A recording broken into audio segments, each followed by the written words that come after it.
नमस्कार मैत्रिणींनो, शुभ सकाळ सगळ्यांना। तर आता नाश्ता वगैरे झालेला आहे, अजून स्वयंपाक बनवायचा बाकी आहे। तर म्हणलं चला थोडेसे आता व्हिडिओ टाकणार आहे मी पुढे। तर मिसळचा पण व्हिडिओ टाकणार आहे, ते पण तुम्ही पूर्ण पहा। आणि सकाळी सकाळी थोडेसे कामं आवरून घेतले, तर बाकीचे कामं अजून बाकी आहेत। तर आता काय तिकडे फिरायला गेलेले व्हिडिओ सगळे संपलेले आहेत आणि आता आपलं घरचं डेली रुटीन चालू होणार आहे। घरातलं स्वयंपाकाचं कुठं बाहेर गेलं तर हेच आपलं आता रुटीन राहणार आहे। तर व्हिडिओ पण पूर्ण पाहायचा आणि चॅनलला जर सबस्क्राईब केलं नसेल ना तर करून घ्या आणि व्हिडिओ कसे वाटतात ते सुद्धा कमेंटमध्ये सांगत जा मला। तर चला आता नाश्ता वगैरे झाला आहे, नाश्त्यासाठी काय बनवलं ते सुद्धा तुम्ही आता पुढे पहा। तर नंतर मग स्वयंपाक पण करणार आहे, पण जो मी परत व्हिडिओ टाकलेला आहे पुढचा नाश्त्याच्या नंतर तर तो 2 दिवसाचा आहे। तर ते सुद्धा क्लिप त्याच्यामध्ये ॲड केलेले आहे। जर तुम्हाला बनवायचं असेल तर त्या पद्धतीने तुम्ही बनवू शकता पाहून। तर चला मग आता पुढचं टाकून देते। सकाळी इथं देवाला पूजा वगैरे करून घेतलेली आहे, कारण दिवाबत्ती अगरबत्ती सगळं लावून झालेलं आहे आता इथं। कारण सकाळी सकाळी हे काम असतंच करायचं, त्याच्यामुळं म्हटलं आधी करून घ्यावं आणि नंतर पोह्याची तयारी करावं। तर इथं सगळं देव वगैरे स्वच्छ करून घेतलं तर आणि त्याच्यानंतर मग अगरबत्ती दिवाबत्ती करून घेतलेली आहे। तर छानपैकी असा नारळाला सुद्धा मोड आलेला आहे। तुम्हाला जर असा मोड आणायचा असेल ना तर काय करायचं, पाण्यामध्ये नारळ ठेवून द्यायचा आणि खूप छान असं हवेला ठेवायचं, तर मोड येतो। तर आता इथं पोह्यांचं तर आज आहे ना नाश्त्यासाठी चालू आहे, तर ते पोहे बनवायचे। तर हे पहा, काढून घेते पोहे मी आणि भिजत ठेवते, थोडा वेळ धुवून थोडेसे चाळून घेते चाळणीने आणि नंतर मग पाणी टाकून भिजत ठेवते।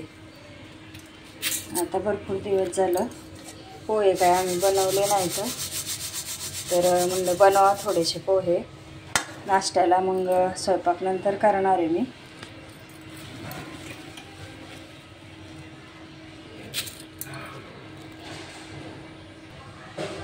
तर आता पोहे मी धुवून घेते, चांगले चाळून घेतले आधी, पण आता धुवून घेते मस्त असे।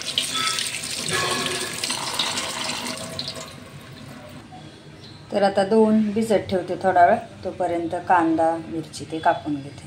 पोहे आता मी भिजत ठेवले, त्याच्यानंतर मिरची कांदा परत कढीपत्ता कोथिंबीर हे सगळं मी बारीक असं कापून घेते। कारण किचन वाट्यावर उभा राहण्यापेक्षा खाली बसून कापलं ना तर थोडंसं निवांत पण कापता येतं आणि चांगलं व्यवस्थित पण कापता येतं। तर उभा राहून गाईगाईने कापण्यापेक्षा खाली बसून कापून किचनवर नेल्याच्यानंतर फोडणी वगैरे करणार आहे मी आता। तर इथं जिरे टाकून घ्यायचे, त्याच्यानंतर आधी मोहरी टाकून घ्यायची आणि नंतर जिरे टाकून घेतलेले येतं।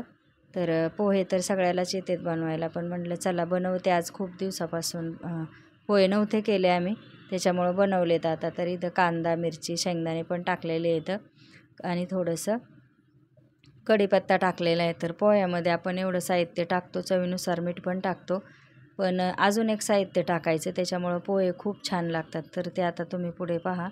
इथं मी ना थोडंसं मीठ टाकलं आहे कांदा परतण्यासाठी, तर हळद पण टाकून घेतली आणि चांगलं परतून घ्यायचं। नंतर पोहे धुवून ठेवलेले सुट्टे करून घ्यायचे हाताने आणि नंतर टाकून द्यायचे। तर थोडंसं हिंग असलं ना ते पण टाका तुम्ही त्याच्यामध्ये, तर खूप असं टेस्टी पोहे होते। तर काय टाकायचं आहे, तर मी पोहे झाले ना त्याच्यानंतर थोडंसं वरून टाकणार आहे। तर पहा तुम्ही आता इथं मी खालीवर एकत्र करून घेते आणि आता आम्हाला सगळ्यांनाच नाश्ता करायचा आहे, त्याच्यामुळं म्हणलं चला आज पोहेच बनवूया नाश्त्याला। जास्त काय आम्ही बनवत नाहीत पोहे, कधीतरीच बनवतो, कारण रोज रोज नाही कोणी पोहे खात, एखाद्या महिन्यातून 1-2 वेळा बनवतो।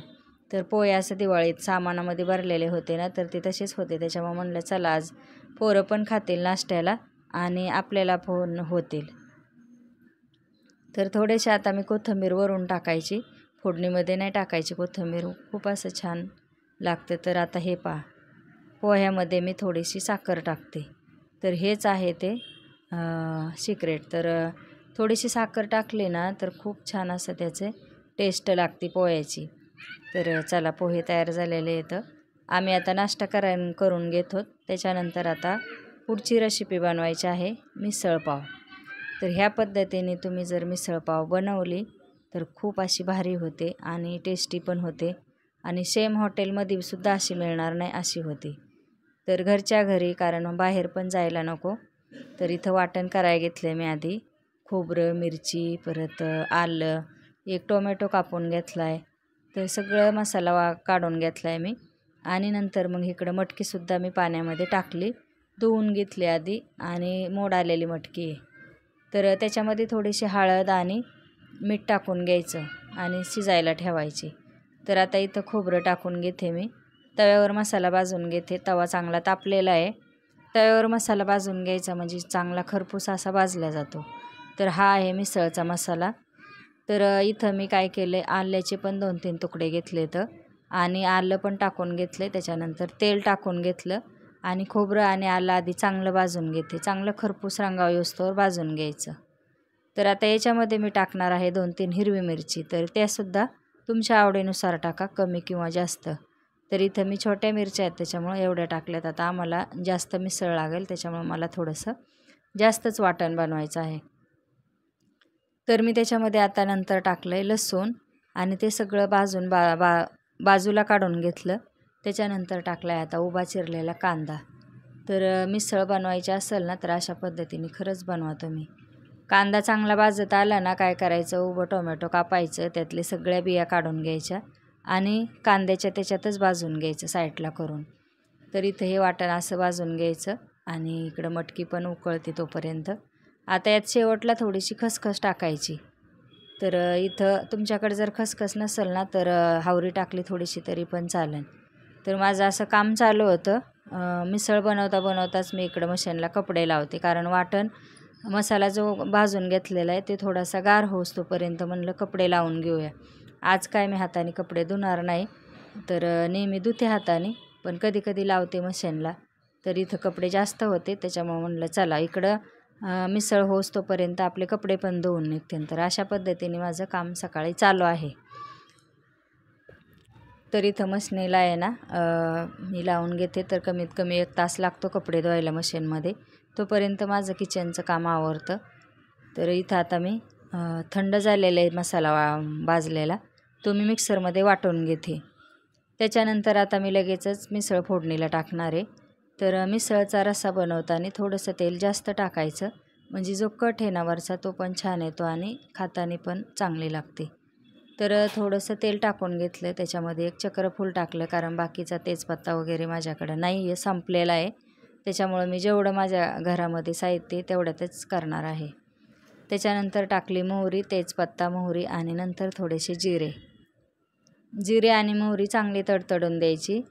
आणि नंतर मग आपण जो मसाला टाकणार आहोत ते टाकून घेते मी आता. तर आता टाकून घेणार आहे मी हळद पण चांगली तळून द्यायची तेलामध्ये, मग त्याची पण छान अशी तरी येते.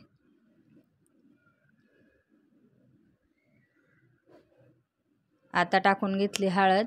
त्याच्यानंतर मिरची पावडर टाकणार आहे मी तरीची, थोडीशी टाकायची, 1-अर्धा चमचा छोटा आपण पोहे खातो ना ते चमच्याने मी अर्धा चमचा लाल तरीची मिरची पावडर टाकली. आणि जो मागून मसाला टाकला आहे ना तो आमचा रोजचा स्वयंपाकातला मसाला आहे, म्हणजे मी जो घरगुती उन्हाळ्यामध्ये बनवते ना तोच मसाला. मी काय बाहेरचे मसाले कुठले काय आणत नाही, फक्त भाताला आमचा बिर्याणी मसाला असतो. तर मग ते वाटण करून घेतलेलं मी आता बारीक वाटून घेतले पाणी टाकून. कोथिंबीर पण टाकली होती वाटायला, आणि असं चांगलं परतून घ्यायचं. तेल सुटेपर्यंत हे वाटण असं कलर येईपर्यंत परतून घ्यायचं मिसळचं वाटण. तर आता इकडं मी साईडला आहे ना उकडायला ठेवली होती मटकी, तर त्याचं पाणी टाकून घेते वाटणामध्ये. तर त्या पाण्याने काय होतं तर म्हणजे चवच वेगळी लागते मिसळला. त्याच्यामुळं काय करायचं, मटकी शिजायला ठेवायची, थोडंसं जास्त पाणी टाकायचं, त्यात हळद मीठ टाकून घ्यायचं, आणि नंतर मग ह्या वाटणाला पाणी ते सगळं काढून घ्यायचं, आणि सुकी मटकी आपली मिसळसोबत खायला ठेवायची वेगळी. आमची पद्धत थोडीशी वेगळी आहे. काय करतात ह्याच्यातच मटकी टाकून देतात, पण त्याची चव थोडीशी वेगळी लागते. आम्ही मटकी आहे ना बाजूला ठेवतो आणि आम्ही बनवतो कधी 1-2 महिन्यातून, कारण बाहेर खाण्यापेक्षा घरचं खाल्लेलं खूपच चांगलं. त्याच्यामुळं आम्ही जे काय खायचं असेल ते आम्ही घरातच बनवते मी. तर आता इथं मस्तपैकी शिजलेलं आहे. त्याच्यामध्ये मला अजून पाणी ॲड करायचं आहे, कारण आता आम्हाला जास्त लागणार त्याच्यामुळं मी जास्त बनवणार.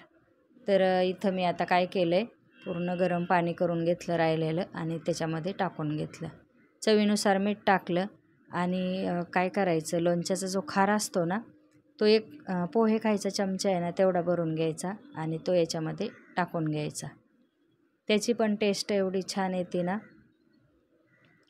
तर आता खार पण टाकून झालेलं आहे, चमच्याने एकत्र करून घेते आणि चांगलं 15-20 मिनटं बारीक गॅसवर त्याला शिजवून द्यायचं मिसळला. तर आता याच्यामध्ये काय मी मटकी वगैरे काहीच टाकलेलं नाही. थोडीशी आता वरून कोथिंबीर टाकते आणि चांगले कट पण आलेला आहे, आता चांगली कढून देते आणि नंतर मग आपलं त्याच्यासोबत फरसाण, कांदा, परत उकडलेली मटकी आणि लिंबू असं आपण इथं ताटामध्ये आता घेऊन खाण्यासाठी तयार आहे.